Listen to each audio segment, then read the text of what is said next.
Hi hello friends, എല്ലാ കൂട്ടുകാർക്കും നാളത്തെ പ്രൊമോയിലേക്ക് സ്വാഗതം. അങ്ങനെ ആകാശിനെ കാത്ത് ശ്രുതി ആണെങ്കിൽ ആ റെസ്റ്റോറൻറ്റിൽ തന്നെ അങ്ങനെ ഇരിക്കുക കേട്ടോ.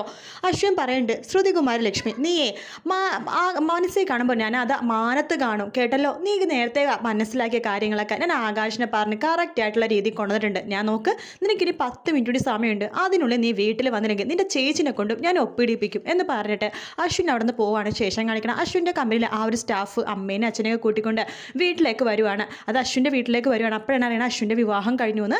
ആ പെണ്ണിൻ്റെ കഴുത്തിൽ ഡയമണ്ട് മാല കാണുമ്പോഴേക്കും മനോരമ ചോദിക്കേണ്ട, ഹായ് നല്ല ഡയമണ്ട് നെക്ലസ്, ഇതിൻ്റെ കുറച്ചുകൂടി കട്ടി കുറഞ്ഞ മാലയ്ക്ക് എത്രയാവും മോളെ എന്നൊക്കെ ചോദിക്കുകയാണ്. മനോരമ പറയുന്നുണ്ട്, സോറി മുത്തശ്ശി പറയുന്നുണ്ട്, മനോരമ നിനക്ക് നാണൂല്ലേ ഇങ്ങനെയൊക്കെ ചോദിക്കാം? വിരുന്ന് വന്നവർക്ക് ഇങ്ങനെയൊക്കെയാണ് ചോദിക്കുന്നത്. അവരുടെ ആഭരണങ്ങളുടെ വലിപ്പവും തൂക്കമൊക്കെയാണ് നിനക്ക് അറിയേണ്ടത്, നാണക്കേട് എന്നൊക്കെ മുത്തശ്ശി പറയാട്ടോ. ശേഷം ആ പെണ്ണിൻ്റെ അച്ഛനും അമ്മയും പറയുന്നുണ്ട് മുത്തശ്ശി എടുത്ത്, അതെ എൻ്റെ മോൾക്ക് അശ്വിൻ സാറിനോട് ഒരു ക്രഷ് ഉണ്ടായിരുന്നു എന്ന് പറയാണ്.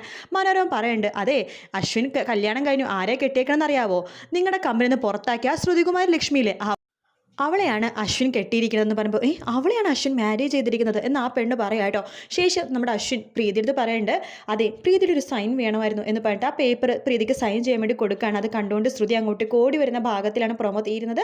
വീഡിയോ ഇഷ്ടപ്പെട്ടെങ്കിൽ ലൈക്ക് ചെയ്യുക, സബ്സ്ക്രൈബ് ചെയ്യുക, കമൻറ്റ് ചെയ്യുക. മറ്റൊരു വീഡിയോ ആയിട്ട് കാണാം. Take care, by.